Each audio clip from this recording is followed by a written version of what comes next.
आजको हाम्रो यो यात्रामा तपाईहरुलाई स्वागत छ। आजको हाम्रो यात्रा त्रिवेणीसम्मको रहेको छ र हाम्रो यो यात्रा सुरु हुन्छ चतराबाट 12 क्षेत्रतर्फ अघि बढेपछि र हामी त्यतैतिर अग्रसर भयौं। चतराबाट 12 क्षेत्रतर्फ अघि बढ्ने क्रममा निर्माणाधीन पक्की पुल देख्यौं। सायद अबको केही समय पछाडि यो बनेर पूरा हुनेछ र आवत जावतमा अलिक सजिलो हुनेछ। समग्रमा बाटो भने राम्रै रहेछ। केही ठाउँमा मात्रै बाटो खराब र बाँकी रहेको ठाउँमा पिच रहेछ।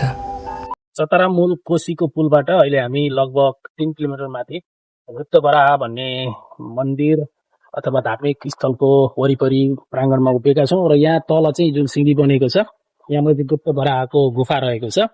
यो चाहिँ धरतीकै पहिलो तीर्थस्थल बराह क्षेत्रधाम। यो अमूल्य धार्मिक सम्पदा रहेको छ। हामी सबैले आस्था गर्ने मान्ने एउटा धार्मिक स्थल रहेको छ।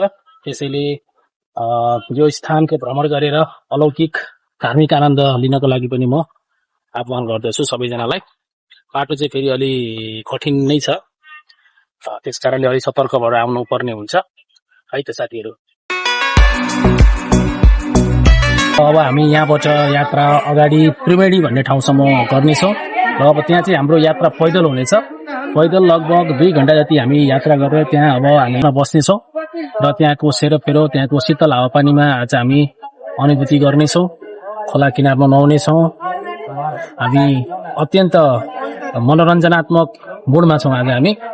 धार्मिक सँगसँगै हाम्रो मनोरञ्जनात्मक आज हाम्रो माहौल रहेको छ र हामीलाई यो अवसर जुटेको छ। हामीसँग साथीहरू हुनुहुन्छ, हामीसँग साथीहरूलाई पनि देखाइदिनुहोस्। हामीसँग एजी सर हुनुहुन्छ, हामीसँग सत्य सर हुनुहुन्छ, हामीसँग केन्जी हुनुहुन्छ, यतापट्टि हामीसँग हाम्रो क्यामेराम्यान हाम्रो भाइ पनि हुनुहुन्छ है त।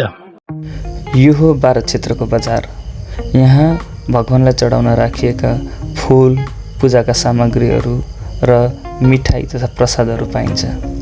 हरेक घरमा एउटा पसल भएकाले गर्दा होला पसलहरू निकै बाक्लै संख्यामा थिए।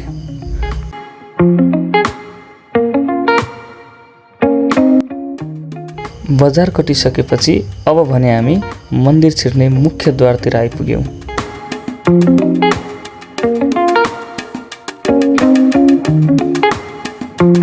अहिले हामी चाहिँ धरतीको पहिलो तीर्थस्थल यानि कि बराह क्षेत्रमा आइपुगेका छौँ। बराह क्षेत्रमा यो मन्दिर अगाडि नै छौँ हामी। यहाँबाट 2टा बाटाहरू छुटेका छन्। एउटा यो बाटो छ, यो बाटो सिधै यता गयो भने चाहिँ हामी त्रिवेणी सिमले हुँदै छिन्ताङ पनि वा भोजपुर जान सकिन्छ यो बाटोबाट। यहाँ झोलुङ्गे पुल छ, यता यो बाटो हिँड्यो भने झोलुङ्गे पुल कटेर हामी हिँड्नुपर्ने हुन्छ। अर्को छ यो बाटोबाट चाहिँ हामी मन्दिरको द्वारतर्फ वा मन्दिरतिर जान सक्छौँ। अब हामी लाग्ने बाटो चाहिँ यता झोलुङ्गे पुलतर्फ है त। अहिले हामी बराह क्षेत्रमा स्थित यस पोका नदीमाथि बनेको अद्भुत झोलुङ्गे पुल, सस्पेन्सन पुल हामी कट्ने तर्फमा छौँ साथीहरू। ल हाम्रो लागि चाहिँ यात्रामा अगाडि पहिलो अनुभव यो पुलको है। बराह क्षेत्रबाट अब हामी झोलुङ्गे पुलतर्फ अघि बढ्यौं, जसले धनकुटा र सुनसरी जिल्लालाई छोएको छ। पोका नदी कोशीमा नमिसिकन पवित्रै हुँदैन अरे क्या कोशी नदी। कोशी नदीको पवित्रतालाई यसले अझै उजागर गरेको छ। पोका नदीले हेर्न सक्नुहुन्छ, सानो नदी छ तर धेरै नै धार्मिक महत्त्वको धेरै नै शक्तिशाली नदी हो पोका नदी। यो झोलुङ्गे पुल पारी धनकुटा जिल्ला हो भने झोलुङ्गेवारी अर्थात् बराह क्षेत्र भएको ठाउँ भने सुनसरी जिल्ला हो। हामीले झोलुङ्गे पुल पार गर्यौं अर्थात् अब हामी सम्पूर्ण रूपले धनकुटा जिल्लामा प्रवेश गरिसक्यौं।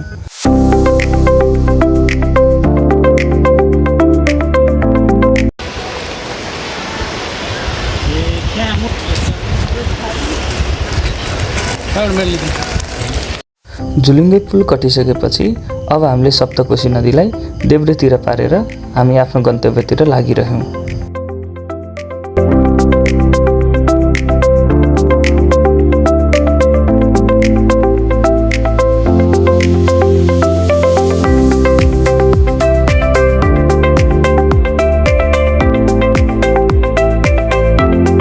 हामी हिँड्दैछौँ। बराह क्षेत्रको झोलुङ्गे पुल कटिसके पछाडि हामी त्रिवेणीतर्फ अग्रसर हुँदैछौँ।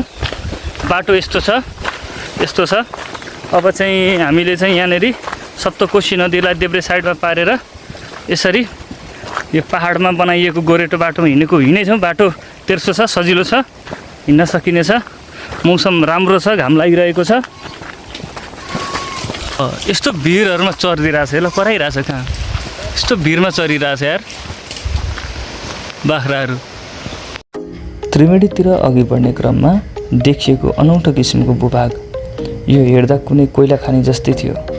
यसबाट बगेर आउने पानी पनि एकदमै धेरै कालो लाग्थ्यो, अँगार पखालेर निक्लेको पानी हो। Good good good good.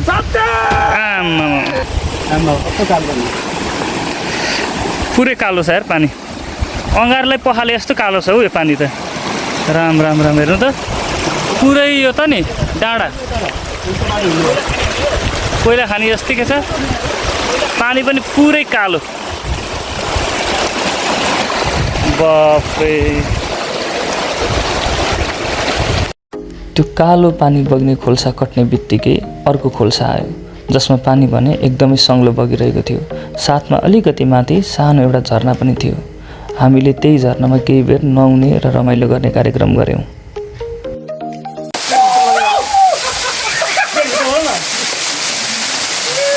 Saptakoshi नदीलाई देब्रेतिर पारेर सप्तकोशी नदीको तिरै तिर हिँड्नुको मजै बेग्लै थियो। त्यसमाथि यस्तो मनै लोभ्याउने दृश्यहरूले हामीलाई थकित हुन दिइरहेको थिएन, झन् बढी ऊर्जा थपिरहेको थियो। हिँड्ने क्रममा थुप्रै ठाउँमा यस्ता घरहरू देखिए, तर यस्ता घरहरूमा पनि कोही पनि बसिएको देखिएन। सायद यस्ता घरहरू परित्यक्त घरहरू हुन्। परित्यक्त घर अर्थात् मान्छेहरूले त्याग गरेको घर। अगाडि बढ्ने क्रममा देखिएको सानो छाँगा, यो छाँगामा हामीले आफ्नो टाउको भिजाएर आफूलाई फ्रेस बनायौँ र केही बेर यसमा आफ्नो थकान पनि मेट्यौँ।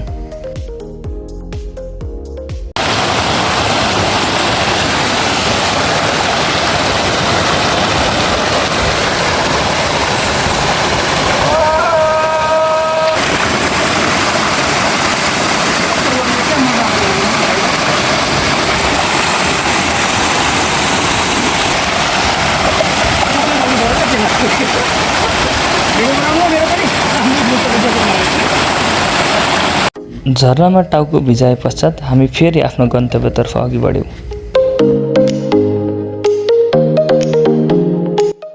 एकैछिनमा यसरी पहेँलो रेलिङले बाटोलाई सुरक्षा दिएको देख्यौँ। हामी पनि रेलिङ सँगसँगै अघि बढ्यौँ। रेलिङ सम्पूर्ण रूपले त्रिवेणीसम्म नभएर ठाउँ ठाउँमा राखिएका थिए।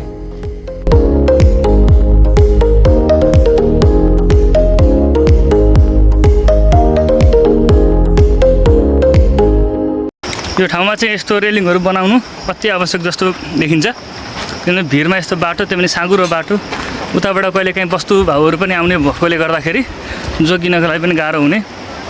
अहिले चाहिँ राम्रो काम भएछ यति चाहिँ।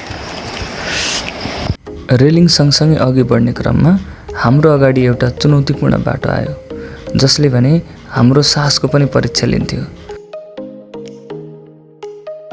अघि बढ्ने बाटो नभएकाले गर्दा हामीले यसरी चुनौतीपूर्ण तरिकाले साहसिक रूपले अघि बढ्नुपर्ने हुन्थ्यो।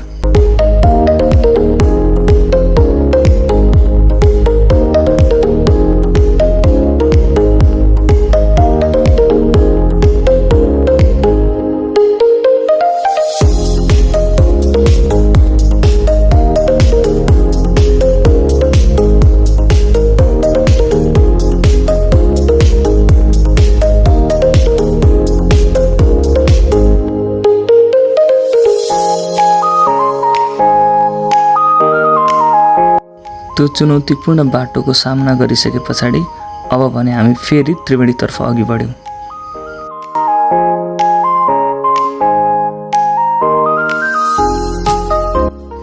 अलिक समय हिँडिसके पछाडि फेरि एउटा घर फेला पर्यो, तर यो घर पनि पहिलाको जस्तै परित्यक्त घर, मान्छेले बस्न छोडेर त्यागेको घर।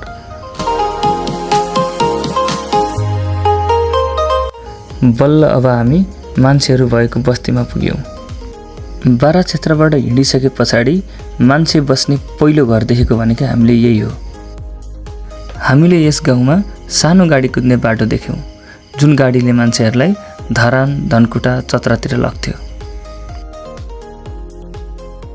हामीले त्यहाँको स्थानीयलाई सोधिसकेपछि थाहा पायौँ कि यो गाउँलाई टाङ्केरा भनिँदो रहेछ र यो सागुरीगढी गाउँपालिकाभित्र पर्दो रहेछ। बाजे नमस्कार। नमस्कार चाहिँ लाल सलाम बाजे। नमस्कार है बाजे। लाल सलाम ठ्याक्कै। यो हो बाटोबाट देखिएको दुईवटा नदीहरू मिसिएको दोभान जसमा अरुण र तमर मिसिएको प्रष्ट देखिन सकिन्छ। त्रिवेणीमा यो यतापट्टिको चाहिँ तमर उतापट्टिको अरुण यहाँ मिसिएर चाहिँ सप्तकोशी बन्छ।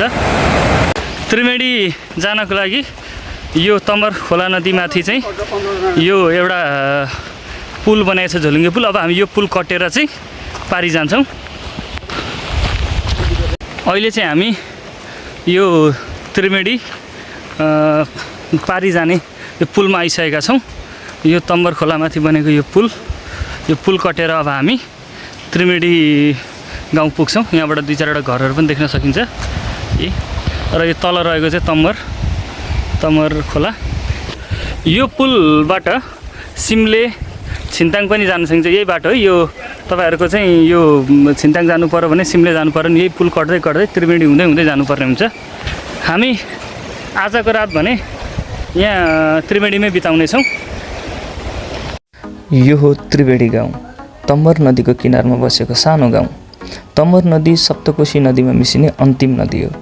तम्बर नदी कोशीमा मिसिसके पछाडि मात्रै कोशी सप्तकोशी बन्छ। अब सिमले जानेहरूको लागि चाहिँ यहाँबाट यतातिर लाग्नुपर्छ। सिमले छिन्ताङ जाने हो भने हामी चाहिँ बगर जाने भएकोले गर्दा यतातिर लाग्छौँ। त्रिवेणी बगरतिर जाने क्रममा देखिएको खाल्डो, जुन खाल्डो चाहिँ वर्षाको पानीले बाढी आएको समयमा बनाएको रहेछ। निकै गहिरो देखिन्थ्यो त्यो खाल्डो। त्रिवेणीको बगर आइपुग्यौँ हामी। बाफ रे बाफ, ठुलो बगर छ हौ। यो हेर्दा पनि यहाँ क्यामेरामा सानो देखिए पनि यो ठुलो बगर छ। हेलो एकदम दामी ठाउँ ल्याएको छौँ आज हामीले। अहिले हामी यहाँ त्रिवेणीको बगरमा छौँ। मेरो पछाडि यो अरुण खोला हो।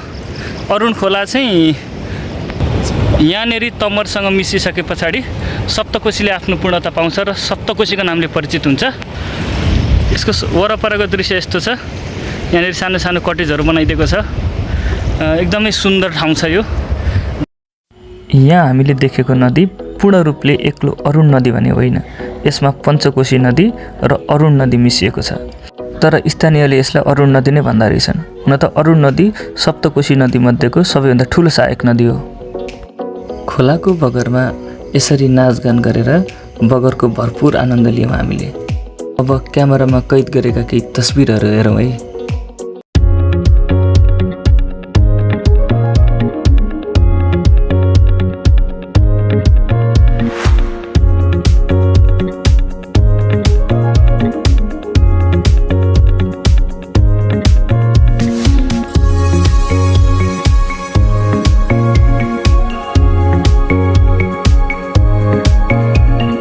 यहाँ त्रिवेणीमा चाहिँ यसरी रुखैभरि कटर, आम्मामा रुखैभरि कटर फलेको देखियो। ल रुखैभरि कटरै मात्र छ पुरै। ल कति फलेको त, आम्मामा रुख कटर। त्रिवेणीका स्थानीयवासीहरू धमाधम मकै गोड्ने कामतिर लागिरहेका थिए।